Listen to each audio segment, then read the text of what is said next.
ಎಲ್ರಿಗೂ ನಮಸ್ಕಾರ. ಯಾರ್ಯಾರೆಲ್ಲ ಹೊಸದಾಗಿ ನನ್ನ ಚಾನಲ್ನ ನೋಡ್ತಾ ಇದ್ದೀರಾ, ಸಬ್ಸ್ಕ್ರೈಬ್ ಮಾಡಿ, ಲೈಕ್ ಮಾಡಿ, ಶೇರ್ ಮಾಡಿ. ನಾಳೆ ಅಂಗಾರಕ ಸಂಕಷ್ಟಹರ ಚತುರ್ಥಿ.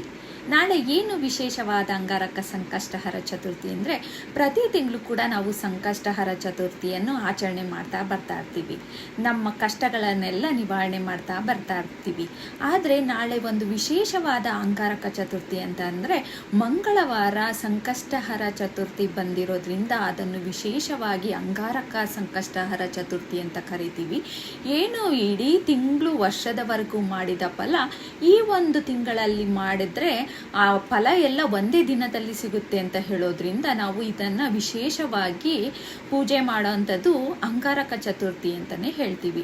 ಈ ಅಂಗಾರಕ ಚತುರ್ಥಿಯನ್ನ ಹೇಗೆ ಆಚರಣೆ ಮಾಡಬೇಕು ಅಂದರೆ, ಮಾಮೂಲಿ ನೀವು ಯಾವ ರೀತಿಯಲ್ಲಿ ಪ್ರತಿ ತಿಂಗಳು ಸಂಕಷ್ಟಹರ ಚತುರ್ಥಿಯನ್ನು ಆಚರಣೆ ಮಾಡ್ತೀರೋ ಅದೇ ರೀತಿಯಲ್ಲಿ ಆಚರಣೆ ಮಾಡ್ಬೋದು. ವಿಶೇಷತೆ ಏನೂ ಇಲ್ಲ, ಆಡಂಬರದಿಂದ ಮಾಡಬೇಕು, ಅದೇ ಥರ ಮಾಡಬೇಕು, ಇದೇ ಥರ ಮಾಡಬೇಕು ಅಂತ ಖಂಡಿತ ಯಾವುದೇ ಒಂದು ನೀತಿ ನಿಯಮ ಇಲ್ಲ. ಏನು ಅಂತ ಅಂದರೆ, ಭಕ್ತಿ ಶ್ರದ್ಧೆ ಮುಖ್ಯ.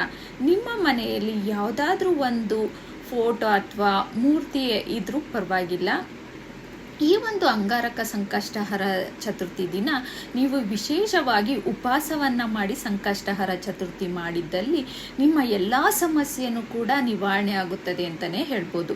ಇವಾಗ ನಿಮಗೆ ಯಾವುದೋ ಒಂದು ಪರ್ಸ್ನಲ್ ಆದಂಥ ಸಮಸ್ಯೆ ಇರುತ್ತೆ, ತುಂಬ ಇಂಪಾರ್ಟೆಂಟ್ ಆಗಿರುತ್ತೆ, ಆ ಸಮಸ್ಯೆ ನಿವಾರಣೆ ಆಗಬೇಕು ಅನ್ನೋದು ಇರುತ್ತೆ. ಹಾಗಾಗಿ ನಾಳೆ ಅದನ್ನು ಸಂಕಲ್ಪ ಮಾಡೋದ್ರಿಂದ ನಿಮಗೆ ವಿಶೇಷವಾದ ಫಲ ಸಿಗುತ್ತೆ ಅಂತಲೇ ಹೇಳ್ಬೋದು. ಬೆಳಗ್ಗೆ ಎದ್ದು ಸ್ನಾನವನ್ನು ಮಾಡಿ ಮೈಲ್ಗೆಯಿಂದ ಏನು ನಿಮ್ಮ ಮನೆಯಲ್ಲಿ ಫೋಟೋ ಅಥವಾ ಮೂರ್ತಿ ಅದ್ಯಾವುದೂ ಇರಲಿಲ್ಲ ಅಂದರೆ ಸಗಣಿಯಲ್ಲಿ ಮಾಡ್ಕೊಳ್ಳಿ, ಅದು ಸಿಗಲಿಲ್ಲ ಅಂದರೆ ಅರ್ಶನದಲ್ಲಿ ಮಾಡಿ ಅದಕ್ಕೆ ಗರ್ಕೆಯನ್ನು ಇಟ್ಟು ಕೂಡ ನಾವು ಗಣಪತಿಯನ್ನು ಆರಾಧನೆ ಮಾಡ್ಬೋದು. ಹಾಗಾಗಿ ಈ ಒಂದು ಗಣಪತಿಯ ಪೂಜೆ ವಿಶೇಷವಾಗಿರುತ್ತದೆ. ಬೆಳಗ್ಗೆ ಎದ್ದು ಗಣೇಶನನ್ನು ಇಟ್ಟು ಪೂಜೆ ಮಾಡಿ ಅದಕ್ಕೆ ಕೆಂಪು ಹೂವು, ಕೆಂಪು ವಸ್ತ್ರ, ಅದಕ್ಕೆ ವಿಶೇಷವಾದ ಅದಕ್ಕೆ ಇಷ್ಟ ಪ್ರಿಯವಾದ ಒಂದು ನೈವೇದ್ಯವನ್ನು ಇಡಬೇಕಾಗುತ್ತೆ. ಅದಕ್ಕೆ ಏನಿಷ್ಟ ನೈವೇದ್ಯ ಅಂತ ನಿಮಗೆ ಗೊತ್ತಿರುತ್ತೆ. ಮೋದಕ ಅಂದರೆ ಇಷ್ಟ, ಅದಕ್ಕೆ ಕರ್ಜಿಕಾಯಿ ಆಗಿರ್ಬೋದು, ರವೆ ಉಂಡೆ ಆಗಿರ್ಬೋದು, ಈ ಥರ ಗಣಪತಿ ಇಷ್ಟವನ್ನು ಪಡೋವಂಥದ್ದು. ಆ ಥರ ವಿಶೇಷವಾಗಿ ಏನಾದರೂ ಮಾಡಿ ಇಡ್ರಿ. ಅದನ್ನು ಮಾಡಲಿಕ್ಕಾಗಲಿಲ್ಲ ಅಂದ್ರೂ ಕೂಡ ಅವಲಕ್ಕಿ ಸಕ್ಕರೆಯನ್ನು ಇಟ್ಟು ಕೂಡ ನೀವು ಪೂಜೆಯನ್ನು ಮಾಡ್ಬೋದು. 21 ಗರ್ಕೆಯನ್ನು ಇಡಬೇಕಾಗುತ್ತೆ. ಕೆಂಪು ವಸ್ತ್ರ, ಕೆಂಪು ಹೂವು, ಅರ್ಶಿನ ಕುಂಕುಮ ಎಲ್ಲ ಇಟ್ಟು ದೇವರ ಮುಂದೆ ಇಟ್ಟು ಸಂಕಲ್ಪವನ್ನು ಮಾಡಿ ನೀವು ಪೂಜೆಯನ್ನು ಮಾಡೋವಂಥದ್ದಾಗುತ್ತೆ.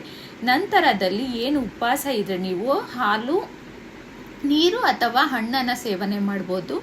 ಸಂಜೆಯ ನಂತರ ಪೂಜೆ ಮಾಡಬೇಕಾದ್ರೆ ಗಣಪತಿಯ ಒಂದು ಮಂತ್ರವನ್ನು ಹೇಳೋವಂಥದ್ದು, ನಂತರ ಸಂಕಷ್ಟಹರ ಗಣಪತಿ ಚತುರ್ಥಿಯ ಕಥೆಯನ್ನು ಓದಿ ಆ ಒಂದು ವ್ರತವನ್ನು ಮುಕ್ತಾಯ ಮಾಡಬೇಕು. ನಂತರದಲ್ಲಿ ನೀವು ಚಂದ್ರನನ್ನು ನೋಡಿ ಊಟ ಮಾಡೋವಂಥದ್ದು ಮಾಡ್ಬೋದು.